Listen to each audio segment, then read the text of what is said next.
So what I want to show you in this video is how you can use spreadsheets to analyze your progress, identify weak areas, track progress, and so on and so forth. So we're just going to look at just a couple of little things here. What I've got here is I've got the grade boundaries. So I'm going to take these top two, these things are here called cells. I'm going to stick them together with the merge one. I'm going to call that grade boundaries. Those top two are now this column here, this table is going to be a grade boundaries. I'm going to select that to make them sort of stand out, and then we're going to have, this is going to be the actually what I'm going to do, I'm going to put the score, and then I'm going to put the grade there. So so we've got, so in other words, if I had a score of 0, then my grade is U. If I had a score of 26, my grade is 1. And I'm just going to drag these down. So we've got 1. If I just grab these little blue square there, I drag that down. Excel kind of, sometimes it can guess correctly, sometimes it doesn't. But if I did that, and that should help it to understand what I'm trying to do. There you go. So that takes us to, we only go up to grade 5 here. If I double click that, it's whoops. If I double click that, it just makes it a bit smaller than that one. Okay. So it's 26, and then it's 53, then 80, then 107, then 121. So what good is that? Well, we're going to use a really cool little formula here. And what we're going to say is that, let's say that I had 26. Well, how do I know? I want this thing here. So this is going to be my score, and this is going to be my grade. What I'd like this spreadsheet to do is automatically tell me my grade by looking at this table. So I'm going to show you how you can do that. If you go equals, now when I do equals on Google Sheets or Excel or the Apple version of spreadsheets, I forgot what it's called, then you can do numbers, that's what it's called. Then you can do equals, and there's a formula I'm going to use is something called VLOOKUP. So if I do that, it's a little formula. It's going to do a kind of a sum. It's going to work something out. The first thing I'm going to ask the formula to do, and we can click on the question here to give us some formula help, or maybe slightly less help because it blocks everything we're trying to see. The first thing we're going to do is say, what do you want me to actually look for? And I want it to look for this. And then it says, where do you want me to look for it? And I want to look for it inside here. And do a comma to separate the arguments. And the second thing is, in what way would you like me to look for it? Now, let me show the difference between this one. If I do 0, okay, something went wrong there. Oh yes, so what I did, I've forgotten an argument. So I need to say what column to look for it. So it's the second column, and now it's the what type of lookup. So I do 0, and it finds it. 26 is grade 1. So if I typed in 53. So that's all well and good, but the problem is, what I've done is I've always entered exactly on the score. Something goes wrong if I enter underneath the score. So 0, I would get a grade of U. But what about if I have 5? Now there's an error. And that's because it's the type of lookup it's doing. So if I do 0 at the end, that means exact matches. So if I do 1, now it knows it's able to work out it needs to be above that value, kind of thing. Okay. Yeah, so if I put something that, yeah, that's a good point actually. I wonder if that would give me so if I do negative, I think it might, let me see. Yeah, you're right. So if it's outside of the range. Now I can do, I can go up to 5. If I did 500, then the grade will still say 5 because I've not given an upper limit.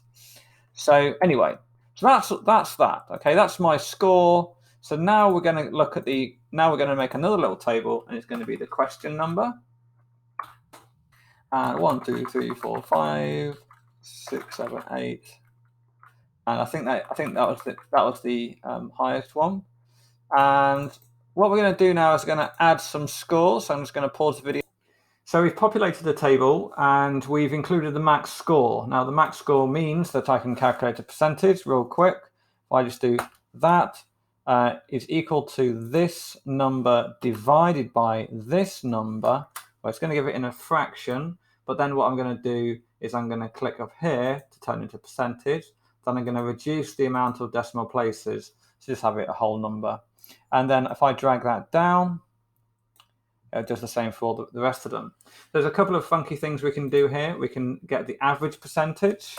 So we can go average, and then we can choose the things we want to average.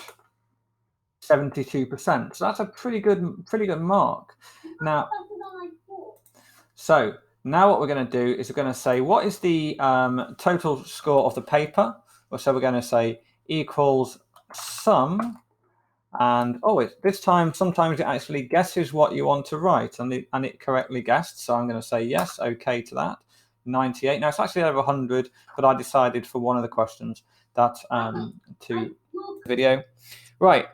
So when we add them up, it adds up to 100. I've subtracted 2 for reasons I won't go into at this point.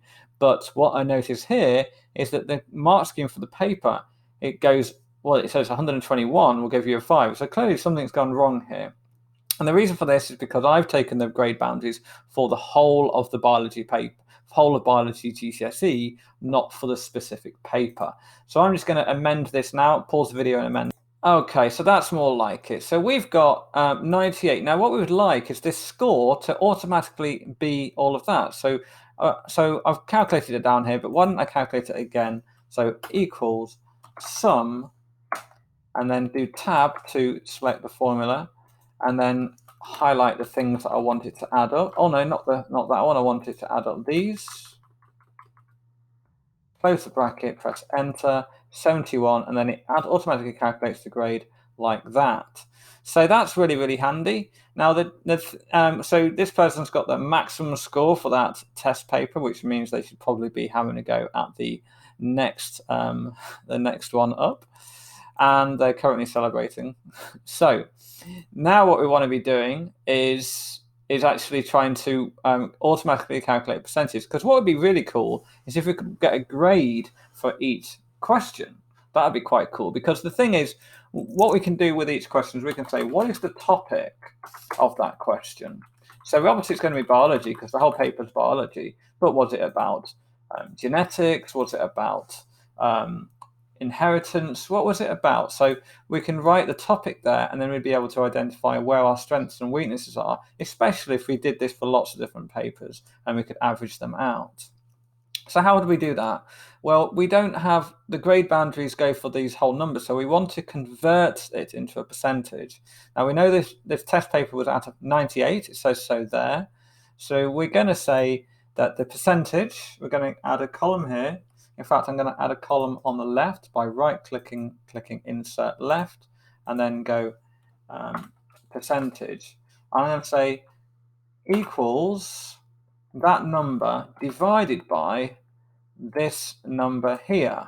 Now I'm going to do something a bit clever here. I'm going to press F4, and what this does is makes it stay that number. If I press Enter, now at the moment it's just it's not a very nice looking number, so we're going to reduce that into 13%. So now it says 13% would give me a 1. So 13% in any question we can say a 1 for that question. If I copy that or drag it down, let's just copy it. Now it takes that thing and divides it, but it didn't move that one down. It moved this one down in the formula, but not that one. That's because I locked that one. I didn't lock that one. So I can just double click this and it will automatically fill the rest. Now I can say, rather than go by my score, why don't you go by my percentage? Now there is a bit of a confusion here if you have noticed that I've said to look in the second column when actually now it's the third column. So we're going to say look in the third column, please. Now it's back to giving me my grade. but we don't want it to actually look at the, we want, let's insert left there. I'm going to say my percentage, and we're going to say just equals to this one here, or not that one. Yes, this one. This is my average percentage, and I want it to, instead of looking at by E3, I want it to look at by F3, which is that one there, and I want it to look up along this table here, which is B3 to C8, and now we're back to the second column. Now press enter, still give me a grade 5, but the difference is it's now dependent on the percentage, not on that. So then we collect, and so in other words, if I deleted that, it still says grade 5, so it's no longer looking at that, it's looking at the percentage. Right, so why is this useful? Because if I take this, in fact, I'm going to lock that bit here with the F4, so lock that column. And I take this formula, now I can copy it, and I can paste it here. At the moment it's an error because I just need it's looking at that column. So I want it to look at L. And now it can give me a grade for the question. So we're going to just say grade. Great thing about the grades being numbers nowadays is you can get an average grade. You couldn't do that when it was A, B, C. Well, you could, but it's more complicated.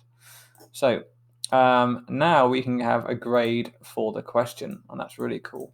So so now you got a grade for the question, you know what the topic of the question was about. You can do lots of these tests, and you can work out what is your average grade for genetics, what is your average grade for whatever it might be. Okay, so that's a little video on how to use spreadsheets to track your progress.